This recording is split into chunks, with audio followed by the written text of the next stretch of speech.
Aren't you tempted to ask yourself, compared to what? When your life is hard and you're going through extreme difficulty, think about the millions of people that would love to have your difficulties. Think about that for a moment. It takes courage to be honest, to have integrity, to strike out on one's own and to pick oneself up after failure. Remember, life has two rules. First, never give up. Second, remember rule number one. Throughout my life, I had to be my own best friend and say things to myself like, Jazzmin, be courageous. Yes, change can be scary, but you know what's even scarier? Allowing fear to stop you from growing, evolving, and progressing. By seeing you all here today, I know that all of you have faced your fears. You've all gone through your own journey to get here. I'm up here today to tell you about mine. Growing up, I faced many challenges. During toddler years, it's assumed that you're supposed to be carefree, curious about life, and not worried about stress. That was not the case for me. During this time in my life, I had to deal with my father's personal issues. Instead of spending time with me and my brothers, he would prefer to be out partying with his friends. It's hard to have a father who was there, but not there at the same time. Having to see the problems that his situation caused between him and my mom only made matters worse, making everything even harder. I had to say to myself, Jazzmin, be courageous. My father managed to overcome his problem, but another challenge arose. Both my father and mother needed to work full-time jobs in order to support us. This led to them never being around in these crucial formative years. I'm sure we can all agree that growing up is hard. But growing up by yourself is even harder. There were times when I was surrounded by other kids' parents on my first day of school wondering where my own parents were. But in 2008, the stock market crashed. But with the help of God, we found a place that I now call home. And for the next few years, we struggled economically, which affected me physically, mentally, emotionally, and academically. We didn't have any money at all, not even for food. Even though I was so young, I understood what was going on.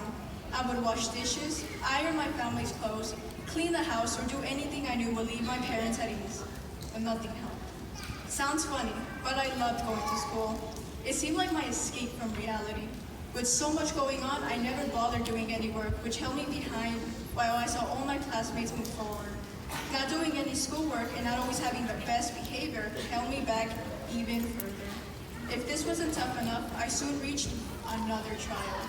I started spending less time at school and more time at hospitals. Jazzmin, be courageous. I started having unexplainable pain and getting sick real often. But being imperfect humans as we are, people were quick to assume that it was depression, that I was on drugs, or in some sort of gang. I'm sure we can all relate. Doctors didn't know what was wrong with me. My family and friends didn't know what was wrong with me. I didn't know what was wrong with me. The pain I felt kept me from going to school, so I got kicked out from various schools and programs. Eventually, people just stopped caring and assumed I was on the wrong path. Not knowing what was wrong medically would cause me to cry myself to sleep, desperately asking God to not take away the pain, but to help me endure it, to give me the strength I need to help me find my answer. I heard God say, Jazzmin, be courageous.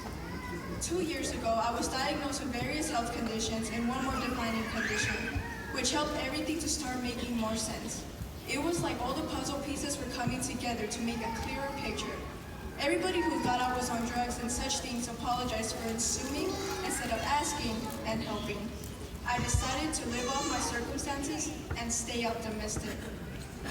So I decided to go back to school. That's when I heard about the Comeback Kids program. With the help of an amazing person, Ruben Patron, I was able to deal with all my struggles.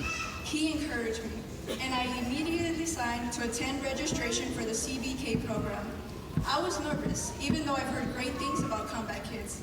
I didn't want to enter the program and have yet another teacher just see me as a troubled student or somebody with no future. That was not the case. The environment was not a negative one, but a loving one. Teachers such as Mr.howell and Ms.Martinez don't just make their classroom one where you want to be, but into a home. In my room, I was welcomed with open arms and a huge smiles. I smiled to myself and whispered, Jazzmin, you are courageous. In closing, I would like to impart to my fellow graduates as we move into our future that although most of us have no shortages of challenges throughout our lives, from either being homeless or ill, we can overcome anything that comes our way. We can and will be successful with our future goals just as we have with our past. Despite all the opposition, we have managed to overcome it all and reach our graduation goal. If my past has taught me anything, it is that life can be hard, but with hard work, courage, and dedication, I can accomplish anything. The same goes all for you.